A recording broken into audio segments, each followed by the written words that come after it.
Yo, bienvenue sur la chaîne Manga Badass. Actuellement, je suis dans la lecture de Blame. Donc voilà, j'avais déjà commencé le tome 1 et actuellement, je suis sur le tome 4. Et une idée a germé dans mon cerveau à la lecture de ce tome. Donc je me suis dit qu'il serait bon de rendre justice au travail de ces auteurs et à leurs premières œuvres qui les ont fait connaître, soit en France ou soit dans leur pays d'origine, et qui font qu'ils ont retourné le game. Et cela que ce soit par leur force, leur originalité et du fait qu'au premier abord, ils paraissent atypiques. Et la première chose que l'on voit, ce sont leurs dessins. Mais la majeure partie du temps, on ne saurait dire si c'est bon ou mauvais, tellement le dessin, la mise en page, donc la planche, peut être à plein des égards désarçonnante. Puis il y a l'histoire et son déroulement qui peut totalement sortir des sentiers battus. Et par la force des choses, un univers secret. Ce qui, de toute manière, ne nous laisse pas indifférents. Soit on adhère, soit on n'adhère pas. Mais ce que je trouve le plus incroyable encore, c'est que nous parlons des premières œuvres d'un auteur qui peut être riche de par son imaginaire, mais aussi très inégal, et qui apporte quelque chose de peut-être plus intimiste. D'autant plus que c'est avec ses premières œuvres que, si je puis le dire, ils ont retourné le game. Il faut comprendre que je ne parle pas des ventes, mais je parle véritablement de la reconnaissance de leur père, donc des autres mangaka, ou tout simplement d'un certain lectorat. Donc je vous disais que j'étais en train de lire Blame, et là on parle d'un monde inconnu, étrange. On suit notre héros qui continue sa marche en avant et qui nous donne presque l'impression de jouer à un jeu vidéo. Il se retrouve face à des antagonismes où il shoot, ça tire et parfois il crève en un coup tellement son arme est puissante. Et lorsque notre héros perd un affrontement, on a l'impression que c'est comme s'il avait basculé dans un autre niveau et il reprend sa marche en avant. L'ambiance de ce manga est juste unique. On est face à des personnages biomécaniques, voire avec des mutations. On ne sait pas trop ce qui reste de l'homme, de l'être humain. Donc des protagonistes, des antagonistes, en vois-tu, en voilà de toutes sortes. On se rend compte que la vie ne correspond pas forcément à l'être vivant. Voilà, ça va bien plus loin que ça. Il y a de l'IA, donc l'intelligence artificielle. On voit que le monde échappe au contrôle de tous. Donc c'est mystérieux, c'est violent, c'est hors norme, c'est enrichissant, c'est noir et c'est peu verbeux. Donc véritablement là, je vous parle d'une œuvre atypique à un point que j'ai mis longtemps avant d'y m'y pencher dessus. Et je me demande bien pourquoi, parce que c'est une œuvre qui m'inspire énormément et qui me pousse à parler d'autres œuvres. Il y a Alive de Tsutomu Takahashi. Donc on a le droit à un one-shot thriller fantastique avec un anti-héros, des traits noirs, une ambiance donc sombre. Et c'est ce qui fait la spécificité de cet auteur. Il y a quelques années avant, il avait fait une autre série qui s'appelait Jirechin, et dont Tutumonie avait collaboré en tant qu'assistant. On peut la retrouver également dans un 3 tomes avec Blue Heaven. Donc là, ça parle d'un huis clos dans un paquebot. D'autres séries n'ont pas eu le succès escompté en France, ont été annulées. Je parle en particulier de Sido. On vient de l'apprendre, il va être réédité en 2021 par les éditions Panini. Cette annonce est peut-être un effet de la redécouverte de Tsutomu Takahashi à travers des séries comme Détonation en 2 tomes chez Pika Graphics, ou alors comme Nun, qui est actuellement en cours avec les éditions Pika. Mais d'après ce que je sais, il y a aussi beaucoup de personnes qui ont découvert véritablement Tsutomu Takahashi à travers les scans. Et c'est ainsi que les plus curieux ont pu découvrir son univers. Même s'il diffère à travers ses séries, il en reste néanmoins une patte, une atmosphère, des spécificités bien à lui. Puis en lisant Blame, je me suis mis à penser à Fire Punch de Tatsuki Fujimoto. C'est en repensant à ce premier tome que je me dis que dans le paysage des seinen, il était hors norme et que c'est clairement un ovni. On se retrouve ici dans un univers hostile où il faut être prêt à tout pour survivre. Alors une fois encore, le style graphique est particulier. Beaucoup vous diront que c'est mal dessiné. L'auteur lui-même pourrait le dire, mais ce qu'il ne dirait pas lui, c'est que beaucoup de mangaka sont admiratifs par son talent. Ce qu'il ne peut pas dire, et ce que d'autres mangaka feront ainsi que d'autres lecteurs, c'est de mettre en évidence l'intimité qui se dégage de ces planches. Mon vocabulaire va peu se renouveler d'œuvre en œuvre, mais il faut le dire, ce récit se démarque de par son originalité. On assiste à quelque chose qui nous dérange, mais dans le bon sens, car on tient entre nos mains un seinen non aseptisé. Et jusqu'à la fin de ce manga, nous sommes transportés en territoire inconnu. C'est d'ailleurs à travers une interview d'un fantôme de Fire Punch que je fais le lien avec l'habitant de l'infini de Hiroaki Samura. Donc il y a eu un entretien entre eux. Donc évidemment l'auteur de Fire Punch est admiratif tant qu'au style de Samura. Il faut dire qu'il y a des ressemblances, je trouve, dans les traits, mais c'est vrai que voilà, c'est incomparable au point de vue esthétique.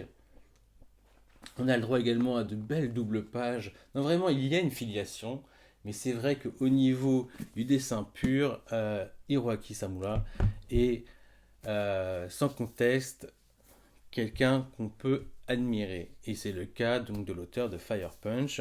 Et j'en viens donc à l'habitant de l'infini, qui fait également partie de ces œuvres, de ces premières œuvres qu'il faut vraiment mettre en lumière si besoin est, car franchement c'est une référence.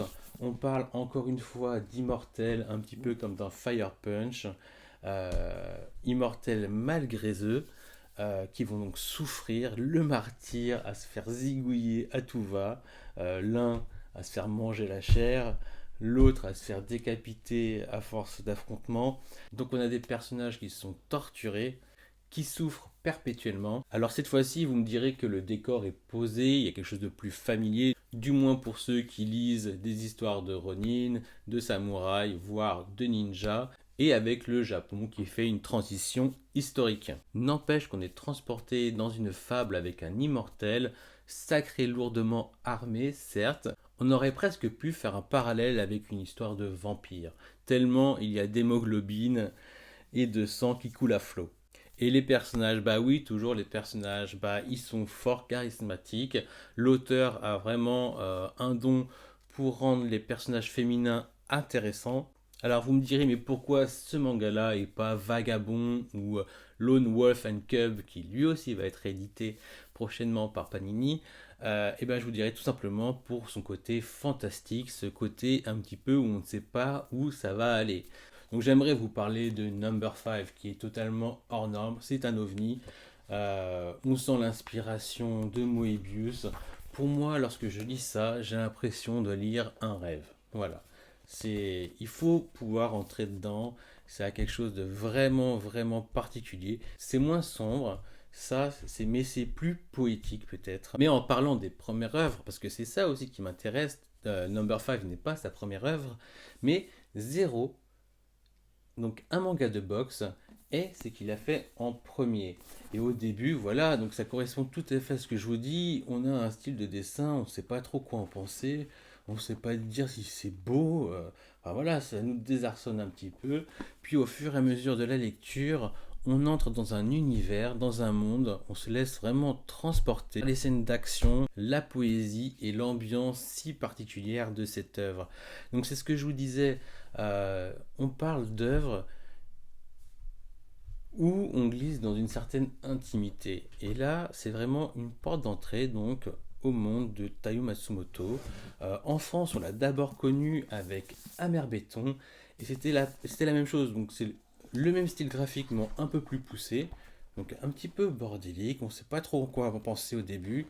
Et puis on suit l'aventure de deux jeunes garçons dans une ville et ça part en cacahuète. Et donc là on s'approche d'un thème récurrent chez Taiyo Matsumoto qui est l'enfance, les enfants, que tout oppose mais qui sont également si complémentaires. Donc véritablement un petit bijou qui a fait les lettres de noblesse de Taiyo Matsumoto en France. Donc dans ses œuvres je vous parle d'un monde et de personnages aussi étranges soient-ils, mais tout aussi intrigants. Et je continue les transitions en souhaitant vous parler de Doro et Doro. Donc c'est avec Blame, c'est les seuls mangas dont j'ai pas encore lu l'intégralité. Et donc c'est également les œuvres qui me réservent beaucoup de surprises encore. Mais dès les premiers tomes, le plaisir est au rendez-vous. Graphiquement, on ne sait pas trop quoi en penser au premier abord. C'est chargé, ça peut paraître un peu brouillon. Voilà. Euh, le personnage principal est un lézard. Mais voilà, on parle d'un monde particulier, je ne vais pas parler de cyberpunk. On se retrouve encore dans un univers inconnu, un monde où on essaie de comprendre les rouages. Donc a priori, il y a des mages qui sont assez prédominants, qui voyagent de monde en monde. Et donc il y a ce monde très punk où les mages sont prédominants. Donc très ressemblant au cyberpunk mais sans le cyber. Voilà, on va dire du Maggie punk. Et pourquoi punk? Parce que tout simplement c'est le bordel. C'est un monde qui nous paraît anarchique et en même temps si dépaysant. Donc a priori pas de méca, pas de bras robotiques et tout ça. Des mages et un gros lézard qui nous sert de héros. Ce qui fait également sa force, c'est, et on le répétera jamais assez, c'est les personnages secondaires, à un tel point que beaucoup vont se demander quel est leur personnage préféré parmi eux. Ils éclipseraient presque le duo de héros qu'on suit dès le début de l'œuvre. Une nouvelle fois, on ne sait pas où va ce récit, il enfonce des portes, on se laisse prendre par son rythme, et je ne peux pas vous en dire plus car je suis vraiment que au début de l'histoire. Donc à l'occasion, je reviendrai vers vous et je me ferai un plaisir de vous en dire plus. Donc là, je vous ai fait un listing de mangas dont l'ambiance est assez époustouflant. On a le droit à quelque chose de riche, de sombre, d'atypique, avec des récits qui nous plongent dans les profondeurs de l'imaginaire des auteurs, des mangaka. Et j'en viens à penser que je veux également parler de Suihiro Maruo. Alors, le premier tome, alors le premier manga qu'il a fait, c'est Le Monstre au teint de rose. C'est également le premier que je me suis procuré, donc au temps de sa sortie en France. Et là, c'est un tome qui aujourd'hui est introuvable, à part en occasion, à un prix un peu plus élevé que ce qui pouvait être le prix éditeur. Donc, vous voyez le genre, on rentre dans un truc, c'est de l'eroguro. Donc, c'est quelque chose de très provocateur, de très malaisant. Donc on rentre une nouvelle fois dans un monde à part, pas facile d'accès en fait. C'est ce qui résume peut-être la lecture de toutes les œuvres que je vous ai présentées, du moins au premier abord. Et donc je ne vais pas m'attarder sur ce tome, puisque de toute manière il est fort peu probable que vous puissiez le lire. Par contre, actuellement, Suihiro Maruo me semble jouir d'une certaine renommée pour ce qui était une lecture de niche. Et je pense que le tome de Vampire, donc c'est en 2 tomes, mais le tome de Vampire y a pas mal contribué. Beaucoup plus facile d'accès, il garde une ambiance très malsaine.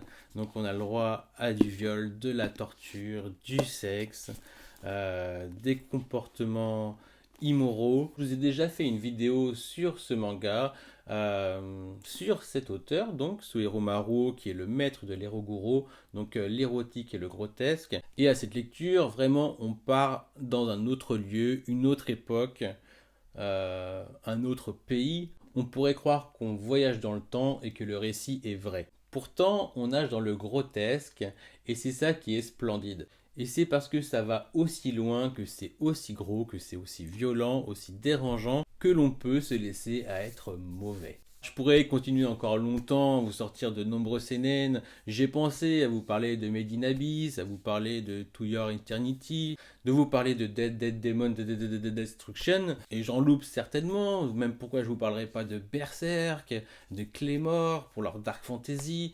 Pourquoi je ne vous parlerai pas d'Akira et de Ghost in the Shell pour le côté un peu cyberpunk? Je le pourrais, peut-être d'ailleurs que je ferai une vidéo spéciale cyberpunk à l'occasion, voire une dark fantasy, bien que c'est encore très limité dans les œuvres, je veux dire en haut du panier. Et concernant Made in Abyss, on parle quand même d'un manga qui jouit d'un univers mêlant chibi et noirceur. Donc ça aurait pu être très intéressant, ça aurait pu coller au thème, mais c'est peut-être encore un peu trop mignon. Non, ce dont j'ai envie de parler, c'est des premières œuvres de Junji Ito, dont Tomie et Spiral. Et je vais m'attarder plus particulièrement à Spiral, qui va d'ailleurs bientôt être édité dans les éditions Prestige de Delcourt Tonkam, alors que Tomie, c'est pas encore sûr. Je vais pas m'attarder sur Tomie car il est pas sûr que vous ayez l'occasion de le lire bientôt.